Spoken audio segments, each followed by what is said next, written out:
चत्तारिमूलमदिगन्तामूलं सिद्धामूलं शावमूलं केवलं चत्तारि लोकतमारिमता लोकतमा सिद्धा लोकतमा शाहु लोकतमा केवलमतो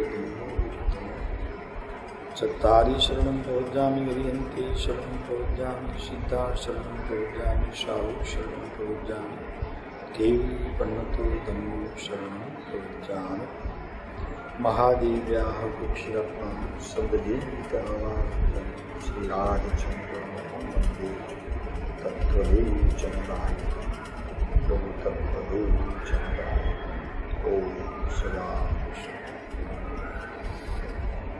સ્વાધ્યાયમાં આત્મસિદ્ધિ શાસ્ત્ર વિનય સંબંધીના 3 ગાથાઓ.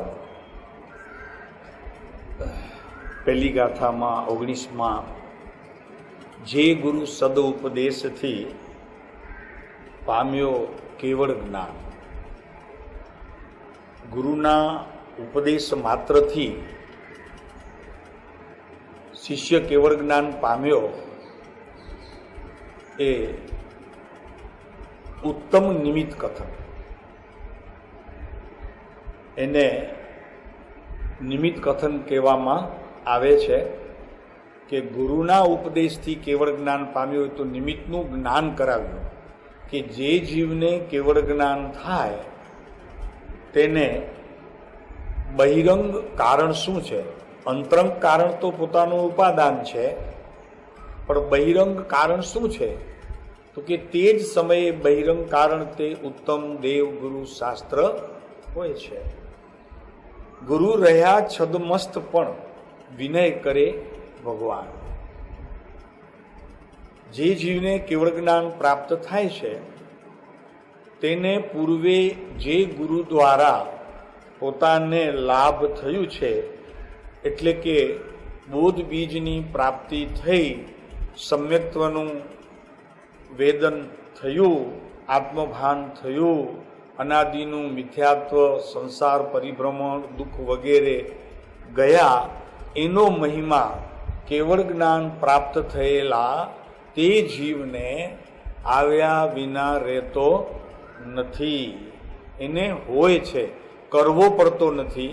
જો કરે તો એ કેવળ જ્ઞાન ન આવે એ વાત શાસ્ત્ર સિદ્ધાંતમાં ઢોલ પીટીને કહેવામાં આવી છે. માટે કરે નહીં એને એ જીવ પ્રત્યેનો એટલે ગુરુ પ્રત્યેનો એને આદર હોય જ છે, આવ્યા વગર રહેતો નથી. પછી 20મી ગાથામાં એમ કીધું કે એવો માર્ગ વિનય તણો, આવો જે કેવળ જ્ઞાન સુધી પ્રાપ્ત કરાવે એવો જે માર્ગ કોણે કીધું છે તો કે વિતરાગ પરમાત્માએ એ માર્ગને સ્પષ્ટ કર્યો છે. જગતના દુઃખી થતા જીવોને માટે તીર્થંકરોનો બોધ મુક્તિ માટેનો હોય છે. શુભ પરિણતિએ પરિણમવું માત્ર એટલું જ તે કારણ નથી, પણ એનાથી આગળ કેવળ જ્ઞાનને પ્રાપ્ત કરી અને અનાદિ અનંતકાળના જન્મ મરણ ટળે અને મુક્તિ થાય અને પોતાના આત્માને ભોગવે, એના ગુણોને ભોગવે, એટલે સુધીની વાત કોણે કહી છે તો કે ભાખ્યો શ્રી વિતરાગ. વિશ્વની અંદર અનેક ધર્મો પ્રવર્તે છે, પણ વિતરાગ માર્ગ છે એ સર્વથી શ્રેષ્ઠ. કૃપાળુદેવે કહ્યું એનું કારણ શું છે કે અન્ય ધર્મીઓમાં ક્યાંક ક્યાંક એ વાતની સ્પષ્ટતા કંઈક ઝાંખી અથવા તો આવરણરૂપ કરવામાં આવી છે, અને તીર્થંકર પરમાત્મા વિતરાગ માર્ગની અંદર એકદમ સ્પષ્ટ કહેવામાં આવ્યું છે કે જે જીવ પોતાના આત્માનો અનુભવ કરે તો નિયમથી તે મુક્તિને વરે, અને એ મુક્તિ એટલે અનંત સિદ્ધો જ્યાં છે ત્યાં કોઈ પણ પ્રકારનું ઉચ્ચ નીચ એવો કોઈ ભેદ છે નહીં. સિદ્ધ યાને સિદ્ધ, પછી બધા સરખા. એવો જે માર્ગ રાગ રહિત પોતે પોતાથી પામે, આવું બધું ઘણા કારણોને લઈને વિતરાગ માર્ગને શ્રેષ્ઠ કહેવામાં આવ્યો છે. મૂળ હેતુ એ માર્ગનો સમજે કોઈ સૌભાગ્ય. આવું જે મૂળ કારણ મુક્તિનું, આનંદનું, સુખનું, શાંતિનું, સમાધિનું, એવો કોક વિરલો જીવ સૌભાગ્ય સમજશે. કેમ કે આખું જગત અત્યારે શુભાશુભ પરિણતિની અંદર ધર્મ માની અને પ્રવર્તે છે. એવો કોઈક જ જીવ હશે કે જે આ વાતને સમજી અને પોતે સાદી અનંત અનંત સમાધિ સુખમાં સિદ્ધલોકમાં બિરાજશે. આજે આપણે જોઈ રહ્યા છીએ 21મી ગાથા, 21મી સદી અને 21મી કે હવે આવશે, ચાલુ છે, ઠીક.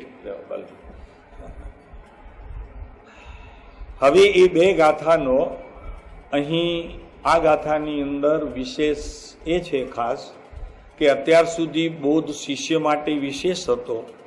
આ ગાથાની અંદર ગુરુ માટે જરી વાત કરવામાં આવી છે. કૃપાળુ દેવે ગુરુઓને ચેતવ્યા છે. ગુરુ એટલે કેવા કે જેને આત્મજ્ઞાન નથી થયું અને બાધક દશામાંથી સાધક દશામાં આવવાનો જે પ્રયત્ન કરે છે પણ આત્મભાન નથી, એવા ગુરુઓને આ ચેતવણી છે. બે ગાથાઓની અંદર વિનયની વાત શિષ્યને કરવાની હતી. હવે આ ગાથાની અંદર ગુરુને કેવો વિનય હોવો જોઈએ એ વાત અહીં સ્પષ્ટ કરવામાં આવી છે. આપણે 3 વખત એ ગાથાને બોલી અંતરથી એ ગાથાનો ભાવ ઊંડાણથી આપણને સમજાય એ માટે આપણા જ્ઞાનને ત્યાં દોરી જવું છે, બોલીને, ખાલી બોલવા પૂરતું નહીં. અસદ ગુરુ એ વિનયનો લાભ લહે જો કાંઈ, મહામોહનીય કર્મથી ઉડે ભવજળમાય. અસદ ગુરુ એ વિનયનો લાભ લહે જો કાંઈ, મોહનીય કર્મથી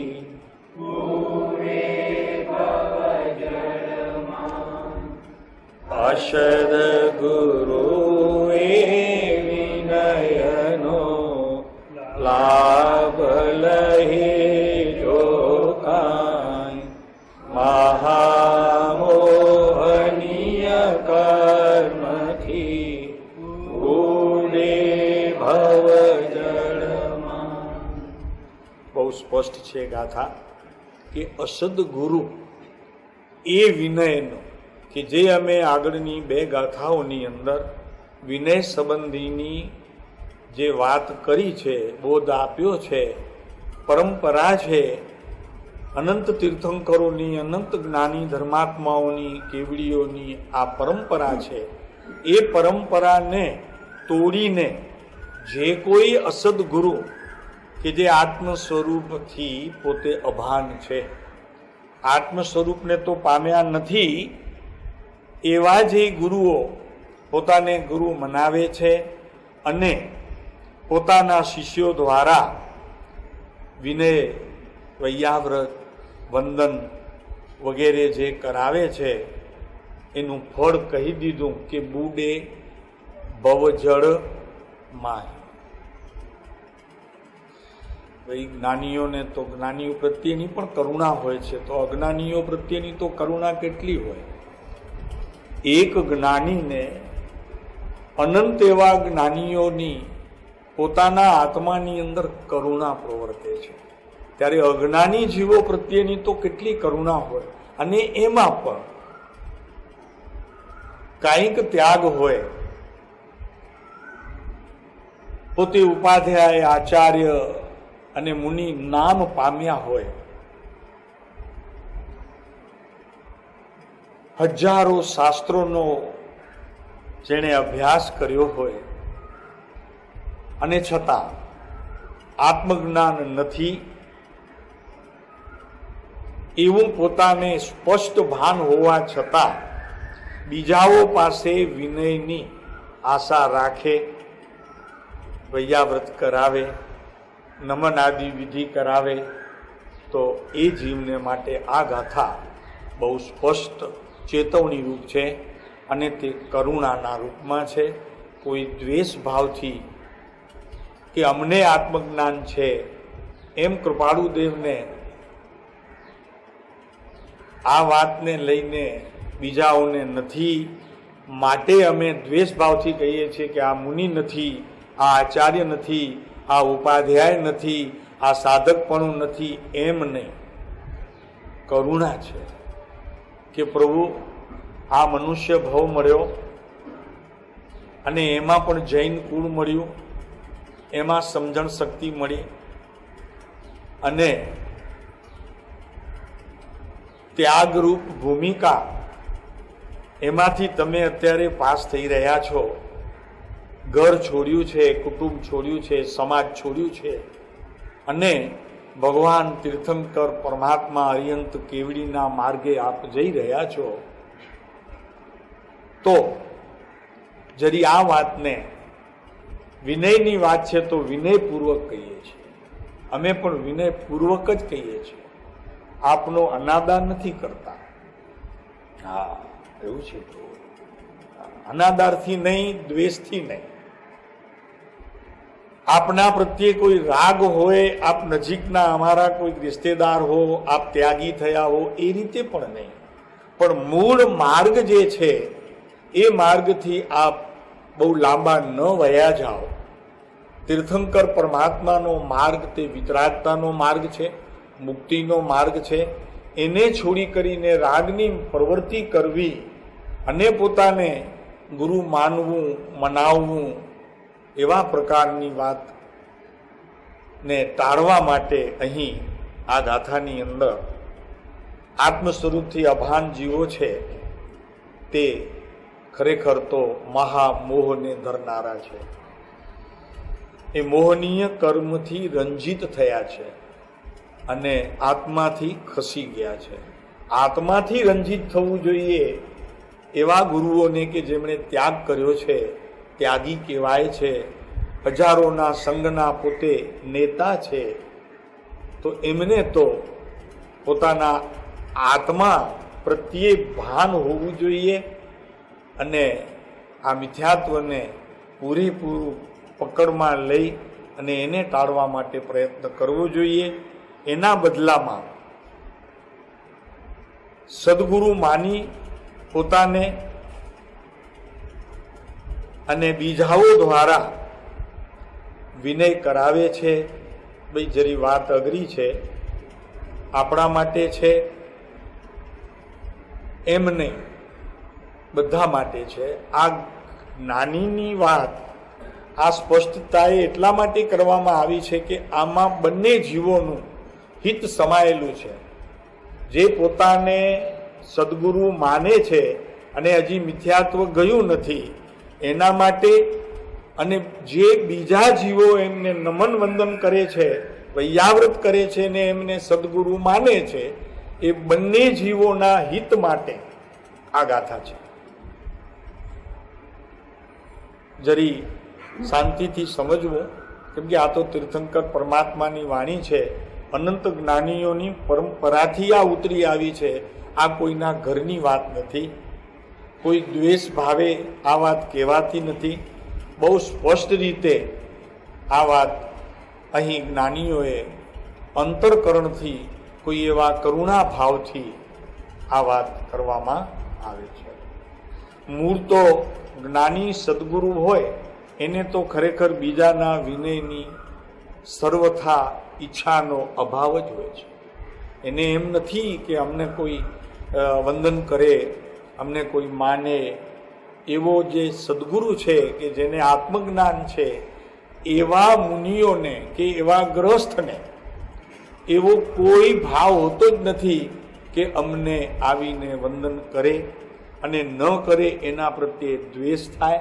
કેમ કે એવો અંતરમાં એ આત્માના અનુભવ સહિતની સ્થિતિ છે, એટલે એ તો એમને એવો ભાવ આવતો જ નથી કે ભાઈ કોઈ વિનય કરે તોય શું, અપમાન કરે તોય શું, માન આપે તોય શું, ન આપે તોય શું, આવો કહે તોય શું, બેસો કહે તોય શું, કાંઈ ફેર પડતો નથી. એમને કાંઈ ફેર પડતો નથી, કેમ કે એમને એવી કોઈ ઈચ્છા જોતી નથી. કેમ કે ચોથું ગુણસ્થાન તે ખરેખર ઈચ્છા રહિતપણું છે.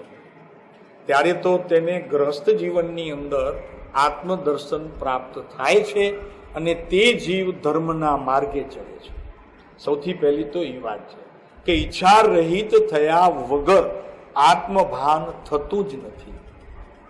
પછી ભલે ને બારમાં ગમે તેટલું તપ જપ કરતો હોય, પણ જ્યાં સુધી ઈચ્છા રહિત થવાતું નથી ત્યાં સુધી તેને આત્મજ્ઞાન થતું નથી. ચોથું ગુણસ્થાનક તે ધર્મની શરૂઆત, સંવરરૂપ વિધિ, આશ્રવનું રોકાવું અને મિથ્યાત્વનો અભાવ થવો, આ ત્રણ વસ્તુ ત્યાં સુધી બનતી નથી કે જ્યાં સુધી ઈચ્છા રહિત થવાતું નથી. આ વાત મુખ્ય છે. તો પોતાને યથાર્થ અનુભવ નથી અને પોતામાં સદગુરુપણું છે એમ જે સ્થાપન કરે એને અહીં અસદગુરુની વ્યાખ્યામાં કહી દેવામાં આવે છે. અથવા તો આત્મભાનથી અભાન છે એને પણ અસદગુરુના વ્યાખ્યાનમાં કહેવામાં આવે છે. અથવા પોતે આચાર્ય છે, અજ્ઞાનીના સંગે જેને આચાર્યની ઉપમા આપી છે, અજ્ઞાનીનો સંગ જેને ઉપાધ્યાય પદવી આપી છે, અજ્ઞાનીઓનો સંગ જેને મુનિપણાની પદવી આપી છે, આ બધા અજ્ઞાનીઓના વાળા છે. એમાંથી જે મળેલું આ અજ્ઞાનરૂપ પદ એ પણ ખરેખર અસદગુરુના વ્યવહાર દક્ષતારૂપ પ્રસિદ્ધ કરે છે. અહીં ગુરુને પણ એટલી જ ચેતવણી છે અને ગુરુને માનનારો જે મોટો વર્ગ છે એને પણ એટલી જ ચેતવણી આપવામાં આવી છે. હસરતભાઈ જુઓ આ વાંચ્યો તો, કેમ કે એન કેન પ્રકારે જે આત્મભાનથી અભાન છે એવા જીવોને વિનય વિવેક કરવાથી અમે ઠીક છીએ એવા પ્રકારની એમની માન્યતા દ્રઢ થતા આપણે પણ અનુમોદના રૂપ કાર્ય કર્યું, જેથી આપણને પણ આ વિતરાગ માર્ગની અંદર દંડના કારણરૂપ થયા. શું સુનિલાલભાઈ ખ્યાલ આવે છે કે નહીં? પ્રભુ બહુ સમજવા જેવું છે. પ્રભુ આ વિતરાગ માર્ગ છે, હો, કેવળ જ્ઞાન પ્રણીત વિતરાગ માર્ગ. સર્વ ધર્મથી શ્રેષ્ઠ રાગથી રહિત થવું, કયા ગુરુને માનવું, કયા પક્ષના વાળામાં પ્રવેશ કરવું, કયા ગચ્છના આપણે સંગપતિ થઈએ, આ બધી બાબતો ગૌણ છે. આત્માનું ગચ્છ છે, આત્માનો સંગ છે. અને જેણે પોતાના આત્માને ઓળખીને રાગ રહિત થવાની દશાને પ્રાપ્ત કરવા માટે ઉદ્યમ કર્યો છે, એને ન તો કોઈ ગચ્છ છે, ન તો કોઈ પક્ષ છે, ન તો કોઈ એની જાતિ છે, ન તો કોઈ એની ગતિ છે, ન તો એ નર છે, ન એ નારી છે, ન નાન્યેતર નામ પેલા આવે છે ને ભાઈ ત્રીજું પક્ષ એ છે. ન તો એને રાગ છે, ન તો એને દ્વેષ છે, ન તો એને ક્રોધ છે, ન માયા છે, ન ઘર છે, ન કુટુંબ છે, ન સમાજ છે, ન ધન છે. વિતરાગી થવા માટેનો પ્રયત્ન કરનારો માત્ર એક આત્માર્થી છે. એવા આત્માર્થી જીવને આ પરમ કૃપાળુ દેવ જેવા બીજા જ્ઞાનીઓનો બોધ અસર કરે, બીજાને કરે તો જરી કઠણ પડે. એવા જ જીવોને આ બોધ અસર કરે. એટલે અહીં વાત આ રીતે લેવામાં આવી છે.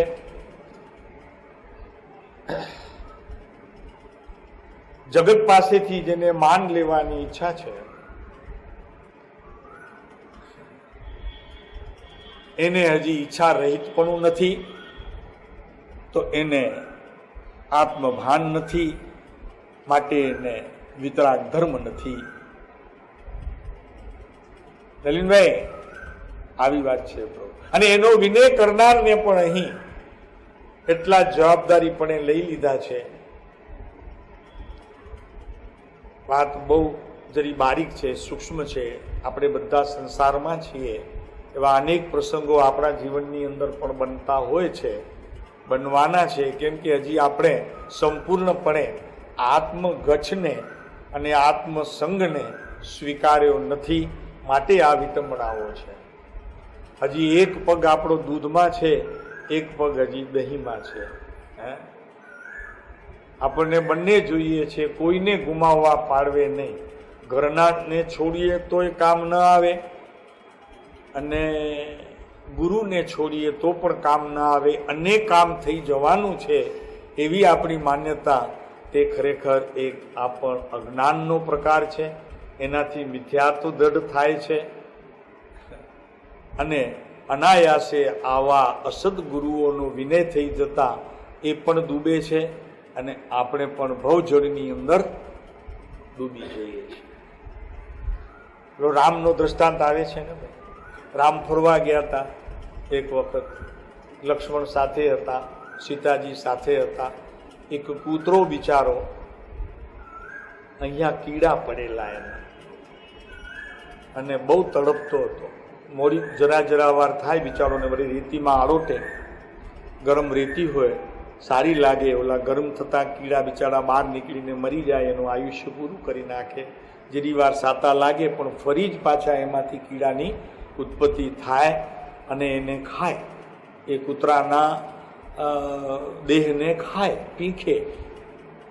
સહેજે લક્ષ્મણને પ્રશ્ન થયો કે પ્રભુ, આ જીવે એવા તે કેવા પૂર્વે કર્મ કર્યા છે કે જેથી કરીને આ સ્થિતિ થઈ છે? તો રામનો ઉત્તર એ આવ્યો કે લક્ષ્મણ, પૂર્વ ભવમાં એ ગુરુ હતા, અને આ બધા જે કીડા છે ને ઉપર ખદબદે છે, એ બધા એના શિષ્યો છે.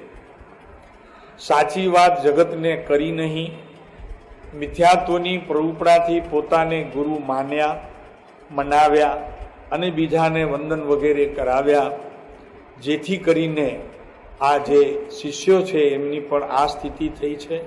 અને ગુરુ પોતે આ શ્વાન છે, એ ગુરુ છે, એ અત્યારે એમને બધા આ દેહને ખાઈ રહ્યા છે, પીડા આપી રહ્યા છે, વેદની આપી રહ્યા છે. કેમ કે એમણે એમનો મનુષ્ય ભવ બગાડી નાખ્યો, હરી લીધો, દુઃખી કર્યા, સાચી વાત કરી નહીં, અને ખોટાને સત્ય બનાવવા માટે અનેક પ્રકારની ક્રિયાઓમાં રોકી રાખ્યું. એનાથી મુક્તિ થશે, મોક્ષ પામશો, એવા પ્રકારની મિથ્યા માન્યતાઓ, ભ્રમણાઓ ગણી કરી, જેથી કરીને આ દશા થઈ છે.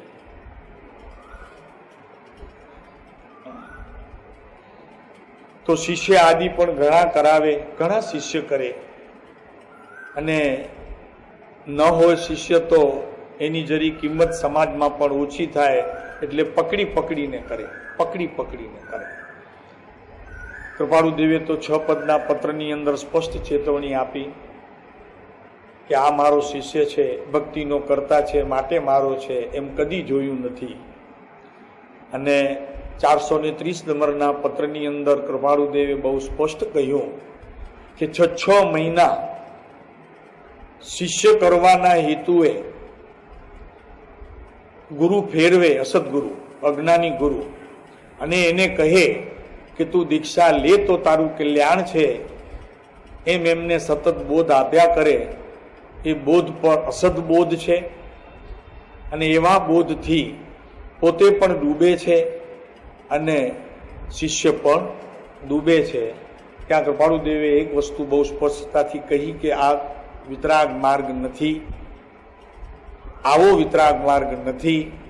જ્યાં સુધી શિષ્યનો પોતાનો અભિપ્રાય દીક્ષા લેવાનો ન થાય, ત્યાં સુધી તું દીક્ષા લે એમ કેવું એ ખરેખર મિથ્યા પ્રરૂપણા છે, અને એનાથી પોતાનું તો અહિત થાય જ છે, પણ સામા જીવનું પણ અહિત થાય એવી વાત તું પ્રભુ કરે છે, માટે તને ચેતવા જેવું છે. આપણને બધી ચેતવણી આ પુરુષે આપી છે. ખૂબ આ પંચમ કાળની અંદર બધે અંધારું હતું, ઘોર અંધારું હતું. જગતના જીવો મિથ્યાત્વને જ સમ્યક્ત્વ માની કરીને પ્રવર્તતા હતા. એમાં આ પુરુષનો ઉદય થયો વવાણિયા બંદરેથી, અને જગતને એને સ્પષ્ટ કરી દીધો કે ભાઈ આ મિથ્યાત્વ અને આ સમ્યક્ત્વ. સમ્યક્ત્વ ત્યાં ધર્મ પરિણમી શકે, મિથ્યાત્વ હોય ત્યાં અંધકાર, અજ્ઞાન અને સંસાર. આ વાત બહુ એમને સ્પષ્ટ કહી. આપણને આ પંચમ કાળની અંદર પણ ચોથા કાળ જેવો બોધ, ચોથો કાળ જેવો બોધ એટલે ચોથા કાળ જેવો એટલા માટે કે અહીંયા કોઈ ચોથા કાળનો બોધ આપનાર તો નથી, પણ એના જેવો બોધ આપનાર જીવો આ પંચમ કાળના અંત સુધી આવ્યા કરશે. કેમ કે ધર્મ ત્યાં સુધી જીવંત રહેવાનું છે, માટે કોઈક ને કોઈક, ક્યાંક ને ક્યાંક, કોક ખૂણે આવા ધર્મની વાત કરવા વાળા જન્મ્યા કરશે. પુણ્ય હશે એમનું તો વાત કરશે, નહીતર મૂંગા મૂંગા પોતાનું કાર્ય કરી અને અહીંથી વયા જશે. એટલે ધર્મ રહેવાનું છે, પણ ધર્મની સાથે ધર્મની જાગૃતિ રૂપ વિધિથી પણ આપણે જાણવાનું છે કે ભાઈ સત્ય ધર્મ શું છે. ધર્મ ધર્મ વિશ્વ સગળે કહે છે, પણ ધર્મ એટલે શું? ધર્મ એટલે વસ્તુના સ્વભાવની પ્રાપ્તિ, આત્માનો અનુભવ. જ્યાં સુધી ન થાય ત્યાં સુધી તે ધર્મ નામ પામી શકતો નથી. તો અંતરંગમાં માન આદિની પણ મીઠાશ ખૂબ વેદે. એનાથી તો વેદાય ને ભાઈ, માન તો વેદાય ને. અને માન આદિનું ફળ કેટલું છે તો કે સંતીર ક્રોડા ક્રોડી સાગરોપમનું એને બીજા ભાવમાં અજ્ઞાનપણે આયુષ્ય બંધાઈ જાય. તો એવી સ્થિતિ કરતા પહેલા પોતાને ખૂબ દંડોળવું, જાગૃત રાખવું, જેથી કરીને આ વાત આપણને, અને જ્યાં સુધી આપણું જીવન છે ત્યાં સુધી તો રહે જ, તે પ્રમાણેની ક્રિયા તો રહે, પણ અભિપ્રાયની અંદર પણ કોઈ પણ ભાવમાં અરે અમે તિર્યંચ પણ હોઈએ અને અમને આત્મજ્ઞાન થાય, અને સામેથી કોઈ મુનિ આવતા હોય ને તો મિથ્યા દ્રષ્ટિ હોય, તો એ સમ્યક દ્રષ્ટિ તિર્યંચ પણ એનો વિનય ન કરે એવી સ્થિતિ આ જૈન માર્ગની અંદર કહેવામાં આવી છે. શું કરે પણ શું થાય, આ વાત તો એકદમ સ્પષ્ટ છે. શું કીધું સમજાણું પ્રભુ? આપણે તો મનુષ્ય છીએ, 5 ઇન્દ્રિય છીએ, મન મળ્યું છે, જૈન કુળ મળ્યું છે. પ્રભુ બહુ વિચારવું આમાં. એનો મતલબ એમ નહીં કે દ્વેષ કરવો, કસાય કરવું. કસાય કરશો તો ફરી પાછા બીજા કર્મબંધના કારણ ઉભા થશે. આત્મા છે સામે એ રીતે જોઈ કરીને એનો વિનય કરવો. પણ મુનિ છે, આત્મજ્ઞાની છે, હિતકારી છે મને એમ સમજીને નહીં, એની બરોબર પરીક્ષા કરવી, અને પરીક્ષા પ્રદાની થયા પછી એની વાત બહાર કરવી, અને પોતાને પણ તે પ્રકારે વિનય કરવો. પણ આત્મા છે એ રીતે, આ બીજી કોઈ રીતે ત્યાં દ્રષ્ટિ કરવાની નથી. નહીતર તો પછી એક ગુણ પ્રગટશે, સાથે બીજા બધા ગુણ હણાશે પાછા. એટલે એમ પણ નહીં. સમજાય પ્રભુ? બહુજીની વાત છે, બહુ જવાબદારીની વાત છે. હો, આ જવાબદારી આપણે સમજીએ તો અત્યારે આ ભાવ આપણને ઘણું બધું શીખવી જશે. પ્રવીણભાઈ, ઘણું બધું શીખવી જશે. બહુ કામમાં આવશે. ગમે ત્યાં હશો, 4 ગતિમાં ગમે ત્યાં હશો. જેમ કૃપાળુદેવે ચતુરલાલજીને કહ્યું ને કે મુનિ ઊંચકી લેશો, શ્રદ્ધા રાખજો, ચિંતા નહીં કરતા. એમાં આ વાતની શ્રદ્ધા રાખજો. તો ગમે ત્યાંથી ગમે ત્યારે પણ કોઈ પણ ભાવમાં હશો, સંગનીપણું નહીં જાય એક વાત, અને સંગનીપણું નહીં જાય એ વાત, આ વાતને દ્રઢપણે નિર્ણય રૂપમાં લીધી છે માટે નહીં જાય, તો તે ભવની અંદર પણ સાચું આત્મજ્ઞાન પ્રાપ્ત કરવાનો નિમિત્ત મળશે.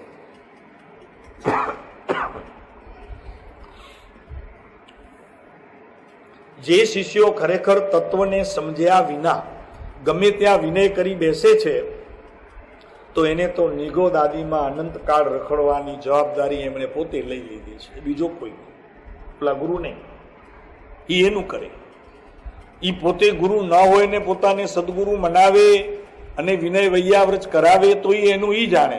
પણ જે શિષ્યએ એને આ વિનય વૈયાવ્રત કર્યું એ ખરેખર નિગોદ અને અનંતકાળમાં રખડવાની જવાબદારી એણે પોતાથી પોતે મેળવી લીધી.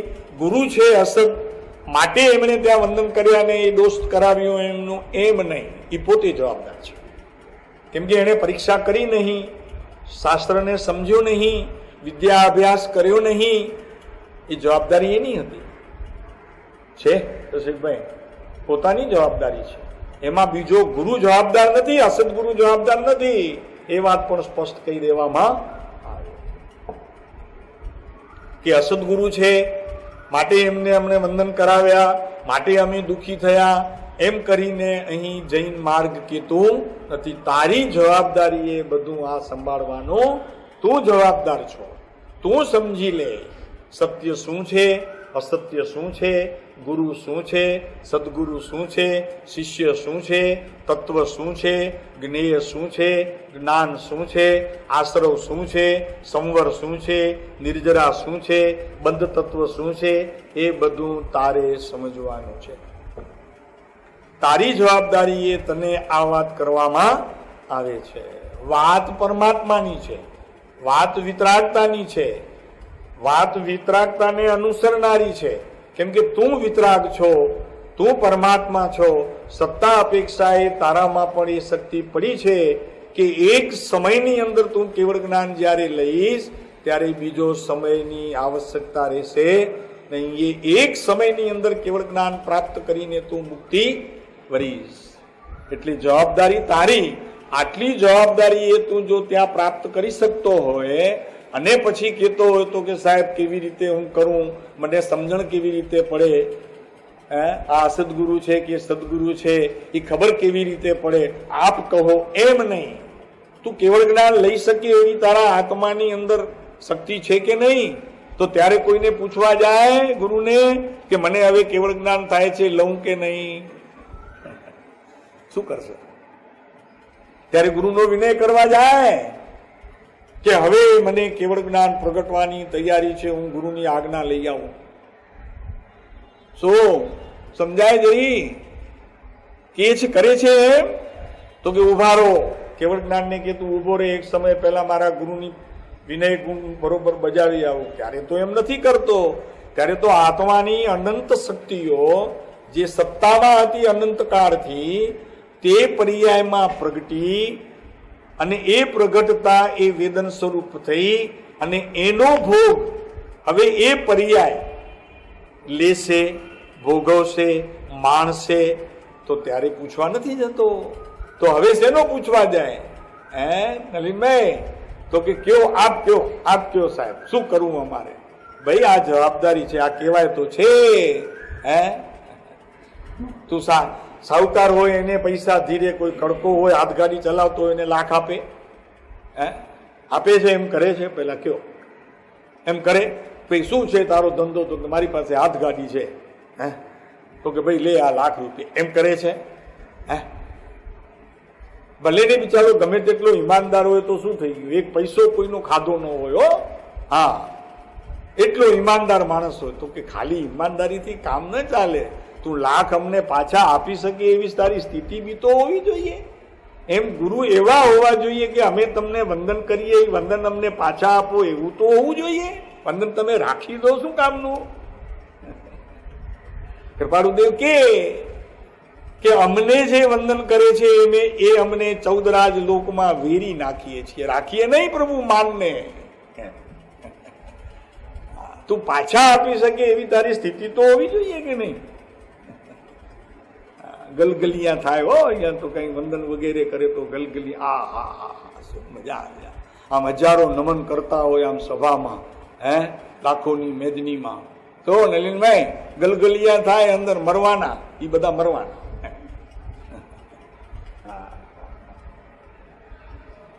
એ કસાયમાં જાય, એ વંદન કસાયમાં જાય. કેમ કે વંદન થી જે માન પોસાય છે એ તો કસાય છે, એ તો કસાય છે, પાછો કસાય કણમાં જાય હો સીધો.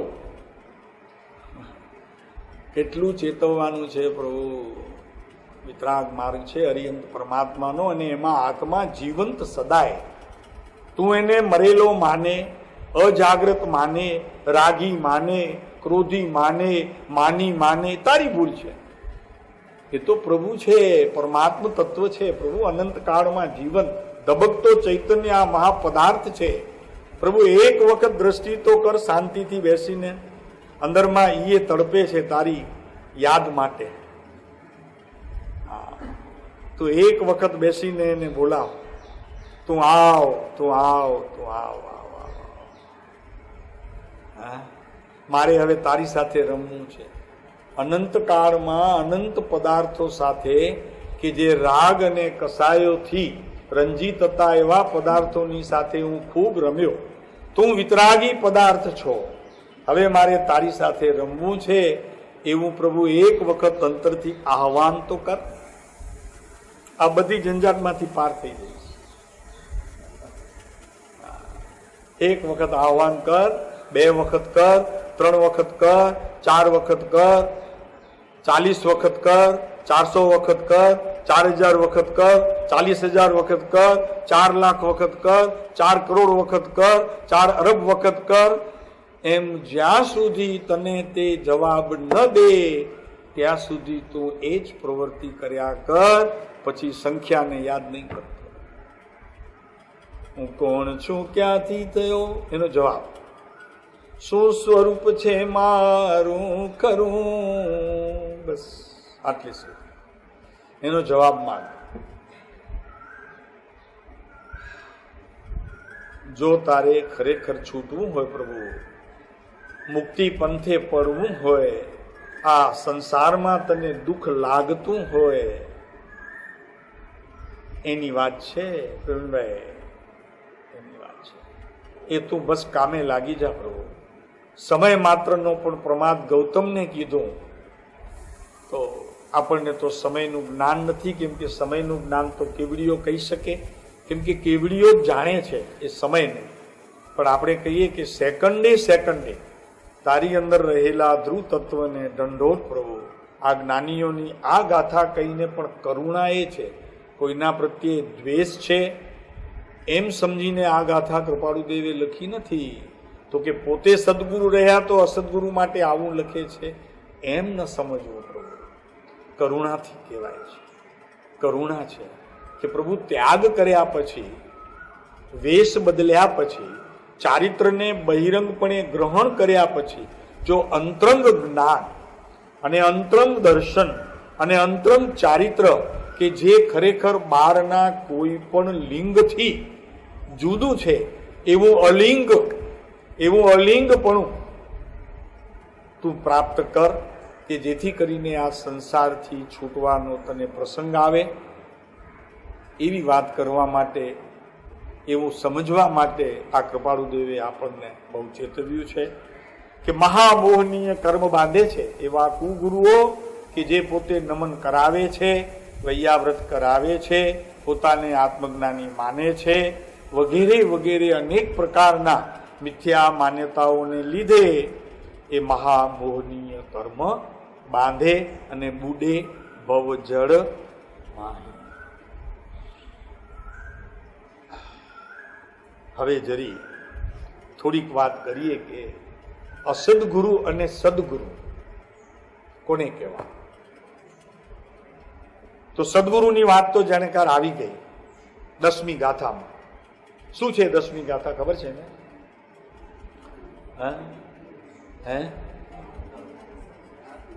આત્મજ્ઞાન સમદર્શિતા વિચરે ઉદય પ્રયોગ અપૂર્વ વાણી પરમ શ્રુત અને સદગુરુ લક્ષણ આ સદગુરુના લક્ષણ તો બતાવી દીધા કે વાણીની અપૂર્વતા હોય, પહેલી ક્યારે પણ સાંભળી ન હોય, સાંભળી હોય તો અત્યારે ભૂલાઈ જવાય હોય, યાદ ન હોય, એને અપૂર્વ વાણી કહેવાય. કે પૂર્વાપૂર્વ વિરુદ્ધ પણ હોય અને પૂર્વે કદી સાંભળી ન હોય એવી પણ હોય.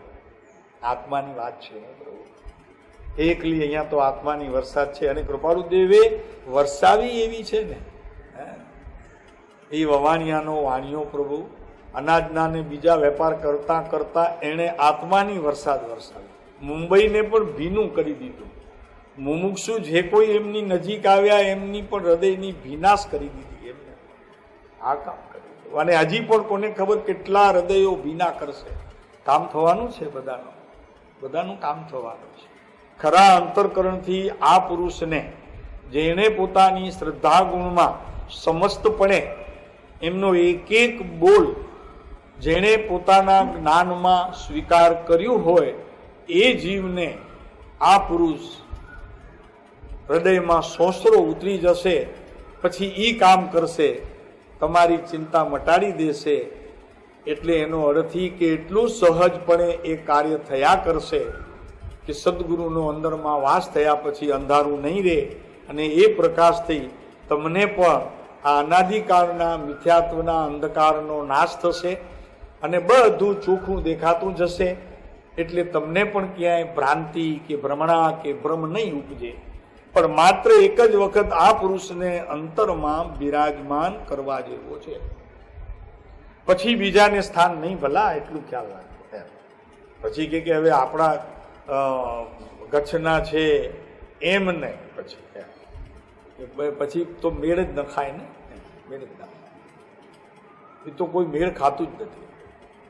કે આપણે ગચ્છનું એ સંભાળવું પડે કે નહીં, ડુમરા જવું પડે કે નહીં. પછી આપણું ગામ છે તો ત્યાં બધા આવ્યા હોય કે નહીં, ઓલા વેશધારી. પછી નહીં તો આ જવાબદારી લે. આ પુરુષ જવાબદારી ત્યારે લે, નહીતર ન લે. એ સંપૂર્ણપણે આપણા જ્ઞાનની અંદર એ પુરુષનો સ્વીકાર થતા પોતે જવાબદારી લઈ લે છે, આપણને મુક્ત કરી દે છે. એ વાત પણ એટલી જ નગ્ન સત્ય છે. પછી જે કંઈ પરિણમન થાય તે એટલું સહજ થાય છે કે જેને જ્ઞાનીઓએ ઉત્તમ પ્રકારના પુરુષાર્થની સાથે એ સહજપણાને વણી લીધો છે. પછી પુરુષાર્થ શું કરવો? તો કે સહજ જે થાય છે તેનું માત્ર જ્ઞાતા દ્રષ્ટા પણ કાંઈ કરવું નહીં. કાંઈ કરવું નહીં એટલે આ કરવું અઘરું છે. એક વખત કરી તો જોજો. લાખ રૂપિયા માણસે નુકસાન કરાવી નાખે, આપણને કોઈ એવું કામ કરી નાખે અને અહીંયા જરી આગું પાછું ન થાય, કાંઈ વાંધો નહીં, જે થયું. ડોક્ટરે ભૂલ કરી અને આપણા બાપા વયા ગયા. એ ડોક્ટર સંબંધીનું એક શબ્દ નહીં. આપણા ભવિષ્ય જેમ હશે થવાનું થશે. એણે આમ કર્યું ને એણે આમ કર્યું, આપણી ભૂલ થઈ ગઈ, કોઈ વિકલ્પ નહીં. એટલી સહજ પુરુષાર્થની સ્થિતિ તેને જ ખરેખર 5 સમવાયમાં પુરુષાર્થ કયો છે. એ જ વિતરાગ માર્ગની અંદર પુરુષાર્થ છે, બીજો કોઈ પુરુષાર્થ નથી. તો એટલી સહજ સ્થિતિ એ પ્રવર્તાય. કરોડ કોઈ ખાઈ ગયું, ભલે આપણા નહીં હોય ભાગ્યમાં. શું જુનલાલભાઈ મનાય એમ? ઊંઘ ના આવે રાતના, ડિપ્રેશનમાં વયો જાય. અરે શું કરે છે? રૂપિયા તારા અને આત્મા તારો નહીં. અહીં તો આત્મા તારો એની વાત ચાલે છે. રૂપિયા તારા હતા કીધી પ્રભુ, એ તો જળના હતા, જળના કારણે આવ્યા હતા ને જળના કારણે જતા રહે. એમાં તારું શું? એના પ્રત્યેની મમતા આવી તો દુઃખી થયો. મમતા આવી હો, એટલું આવ્યું. રૂપિયા ના આવ્યા. રૂપિયા તો કોક વાપરે છે માટે રહી ગયા ને. જરૂર જલસા એ કરે છે કરોડ વાળો, 60 લાખમાં ફ્લેટ લઈને 40 લાખનું ફર્નિચર બનાવીને વાપરે છે અને તું તારા લાખ છે એમ કયા કરે છે ને માગવા જાય તો કે તો ખર્ચાઈ ગયા બધા. હવે થશે ત્યારે આપશું. મરી ગયા આપણે લીધા નહીં, બૈરા રડી રડી મરી ગયા, ઘરમાં કામ કરાવ્યું નહીં, 2-5 લાખનું હતું તોય, અને આ ખાઈ ગયા. રૂપિયા તો ઓલાએ વાપરી નાખ્યા, તમારા હતા કીધી. તમારી પાસે તો ઓલું કવરનું મમત્વ હતું, એ પણ કવરનું હો, રૂપિયાનું નહીં. ઓલું કવર દેખાય એનું મમત્વ. શું ભાઈ? અરે પ્રભુ શું કરે? એમ આત્મા પ્રભુ તારો બહારનું કોઈ પદાર્થ તારું નહીં. આ બધા દેખાતા પદાર્થો તે માત્ર ક્ષણિક છે, નાશવંત છે. અનંત કાળમાં એમનો પરિચય તને થયો છે, ફરી પાછો અત્યારે થઈ રહ્યો છે, પણ કોઈ એવા ભાવે થઈ રહ્યો છે કે બધા આપણા આપણા કરવા માટે કરે છે, પણ કોઈ આપણું થતું નથી. સમય આવે બધા પોતપોતાના માર્ગે વયા જાય છે, આપણે વળી એકલા ને એકલા રહી જઈએ છીએ. અને વળી કહીએ પણ તો કે પરિસ્થિતિ નબળી થાય ત્યારે આપણને કોઈ સાથ આપે, સાચો મિત્ર. પણ આ કાળમાં કાઢવા ક્યાંથી એવા? ધન હોય ત્યારે નજીક બધા વાવા વાવા વાવા થાય. ધન ગયું પછી ઓલા શેઠની જેમ થાય. એક હતો રેબારી, જીવો નામ હતું એનું. જીવો ગામમાં બધા ઓલા પશુઓને ચરાવે ને કરીને એક દિવસ જંગલમાં ખબર નહીં એને શું થઈ ગયું, ચરુ મળી ગયો. એમાં સોના મવરો હતી. જાઓ જલાલી વધી ગઈ. 4 6 8 ભેંસો ગામની દોતો તો હવે પોતાની થઈ ગઈ 800. હે, બહુ મૂડીપતિ થઈ ગયો. એ બધી જીવામાંથી જીવો શેઠ થઈ ગયો. ગામમાં નીકળે તો જીવા શેઠ રામ રામ તો કે કહી દઉં છું. કોઈ કે જય જીનેન્દ્ર તો કે કહી દઉં છું. કોઈ કે હરિઓમ તત્સત તો કે કહી દઉં છું. કોઈ કે શું કહેવાય ઓલા મુસલમાનો શું કે સલામ માલેકુમ તો કે કહી દઉં છું. થોડાક દિવસ તો કઈ ખબર ન પડી બધાને, તો કે આ કહી દઉં છું જીવા શેઠ કેમ કે છે. એમાં વળી એક દિવસ અનિલભાઈ જેવો કોઈ ડાયો માણસ હોય ને, હે, તો વળી પૂછ્યું એને કે તમે કહી દો છો, અમે તો કહીએ છીએ ને તમે સાંભળો છો, વળી ત્રીજો ક્યાંથી આવ્યો? આ વળી કહી દેવા વાળું તમે વળી ક્યાં કહેવાના છો? તો કે આ બધી અમારા ઘરમાં એક બહુ સરસ મજાના ભગવાન છે અને એ બધી એની માયા છે, તો એને કહી દઉં છું. તો ભાઈ અમને તો બતાવો એક દિવસ કયા ભગવાન છે. લઈ ગયો પોતાના ઘરમાં, તો કે રૂપિયા બતાવ્યા. તો કે આ જ જીવો છે ગામનો અને અત્યારે આ જીવા શેઠ થયા છે, એ બધું આને લીધે છે. પહેલા હું હતો ને આજે હું છું. કોઈ પૂછા નહોતું કરતો ને હવે બધા શેઠ કરે છે. હે, માટે રાખવા હો રૂપિયાને, નહીંતર વળી બધા જીવા કર્યા કરશે. સાહેબ બે વાતે વહી નગારા વગ્યા કરે. એક બાજુ કે છોડી દેવા અને બીજી બાજુ કે રાખવા. એમ નથી કેતા હો, છે એને પોતાના માનવાની રહ્યા. ભલે આપવા નથી, આપણને કઈ ઉડાડી નથી દેવા, 5મા માળેથી ઘા કરીને ફેંકી નથી દેવા તો કે રૂપિયા નથી જોઈતા. એમ નથી કરવું હો, આપણા છે એમ માનવા નહીં. એમ માન્યતામાંથી કાઢી નાખવા અને જાય એનો હરકસોસ ન કરવો. ભલે ગયા આવ્યા તો ભલે, ગયા તો ભલે. હે, એમ રાખો તો આસક્તિ તૂટે. અને આસક્તિ તૂટ્યા વગર આત્મા તરફ વળાતું નથી. આસક્તિ તૂટે તો આત્મા તરફ વળે. કેમ કે એ ધનની આસક્તિ આત્મા પ્રત્યે જ્યારે વળે ત્યારે પર્યાય સ્વભાવ સન્મુખ થઈ એમ કહેવામાં આવે. અને સ્વભાવ સન્મુખ થયેલી પર્યાય આત્માના અનંત ગુણોને વેદવામાં સહાય કરે. વેદે તોય આત્મા હોય તો માત્ર સહાય કરે. કેમ કે તો પલટતી અવસ્થાઓ છે. ધ્રુવને વેદવું છે તો પોતાને, પણ એ પર્યાય દ્વારા વેદાય છે એમ કેવું એક વ્યવહાર કથન છે, માત્ર વ્યવહાર કથન છે. ખરેખર તે સમયે ભોગવે તો આત્માને છે, પણ આત્મા અપરિણામી તત્વ છે અને પરિણામી તે પર્યાય છે, ક્ષણિક અવસ્થાવાળી છે, બદલે છે સમય માટે. એના ઉપર આરોપ આવે છે કે પર્યાય દ્વારા આત્માનું વેદન થયું. એટલે શું થયું ખરેખર? તો કે ધન અને કુટુંબ, દેહ અને બીજા એવા અનેક પ્રકારના પર સંબંધીના બધા વેપાર એનો ત્યાગ કરતા એ આત્મા પ્રત્યે આખી પર્યાય ઢળી એમ જ્યારે કહેવામાં આવે ત્યારે ખરેખર તો તે જીવને ધ્રુવ દ્રષ્ટિ નામ આત્મદ્રષ્ટિ થઈ અને એનાથી એને સાચા સુખની પ્રાપ્તિ થઈ એમ કહેવામાં આવે. આ શાસન છે જીન શાસન, આ માર્ગ છે અને આ માર્ગના બધા પ્રણેતાઓ છે. અત્યારે બેઠા છે એ સામે હો, સાચા ગુરુ, સાચા શિષ્ય અને સાચા સંત. એ ખરેખર જૈનોની સભા છે કે સાચી વાત તો કરે, ખોટી વાતને ક્યાંય પણ સંમતિ ના આપે, એની વાત ન કરે. તો હવે એ સંબંધીના અસદગુરુ કોને કેવા? સદગુરુના તો લક્ષણ આપણે જોયા 10મી ગાથામાં. તો હવે અસદગુરુ કોને કેવા? એ કેમ સમજાય? આપણને કેમ ખબર પડે કે એ અસદગુરુ છે? એમ તો પૂછાય નહીં કે તમને આત્મજ્ઞાન છે, કેમ કે એ પૂછવાની પોતાની યોગ્યતા જોઈએ. એ પૂછવા પહેલા પોતાને થવું જોઈએ આત્મજ્ઞાન, તો પૂછી શકાય. એમને એમ તો પૂછાય નહીં. કારણ કે જે ધન પોતાની પાસે નથી એ ધન બીજાની પાસે મંગાય કેમ? કડકા થઈને જાઓ, પગાર હોય 200 રૂપિયાને લાખ માંગો, કોઈ આપે? આપે? હે ચુનીલાલભાઈ, આપો તમે? અમને હમણાં જોઈએ 2-5 લાખ રૂપિયા તો આપો. તો કે સાહેબ પાછા ક્યાંથી વાળશે? ધંધો તો કરતા નથી. ધંધો તો આ છે. તો કે હમણાં તો જોગ નથી, હમણાં આપી દીધા 4 દિવસ જ પહેલા. એ પછી જરાક મોડા પડ્યા. તમે મોડા જ પડીએ ને.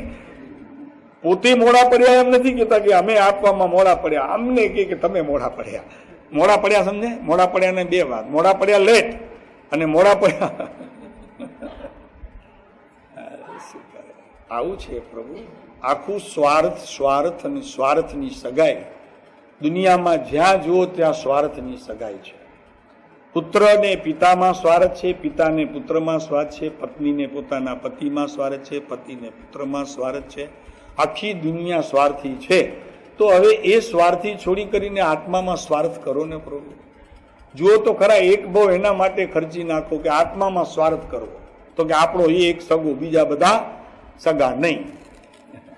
બીજા સગા કેવાના? એક ભાવ એમાં વાપરી નાખો. કૃપાળુદેવ કહે છે, હો, એક ભાવ માત્ર આત્મા માટે ખર્ચી નાખો. તો શું થાય? બહુ તો શું થશે? અનંત ગયા છે ને, એમાં એકની ગણતરી નહીં હોય. અને લાભ તો થવાનું હશે, નક્કી થશે. એમ છે કૃપાળુદેવનું બોલ છે કે એક ભાવ આત્મા માટે ખર્ચી નાખો. છે ને પ્રવીણભાઈ? વાંચ્યું છે ને? એક ભાવ આત્મા માટે, અનંત ભાવ સગા, કુટુંબીઓ, સ્વજન, મિત્ર, પરિવાર, કુટુંબ માટે ખર્ચ્યા. હવે એક ભાવ ખાલી આત્મા માટે તો નુકસાન નહીં જાય, કારણ કે અનંત ગયા છે. એકની શું ગણતરી? બરાબર? અને લાભ થવાનો હશે તો થઈ જશે. આ તો જુગાર છે, પાછા ફેંકી દેવાના શકુનીની જેમ. શકુનીને કંઈક ટ્રીક હતી, આ લોકો બધા 8 ને 9 જ પડે. એના 8 જોઈતા હોય તો 7 પડે જ નહીં. એ શકુનીને એવી ચાલે હતી, આપણે શકુની થઈ જવાનું, એવા જ પાછા ફેંકવા.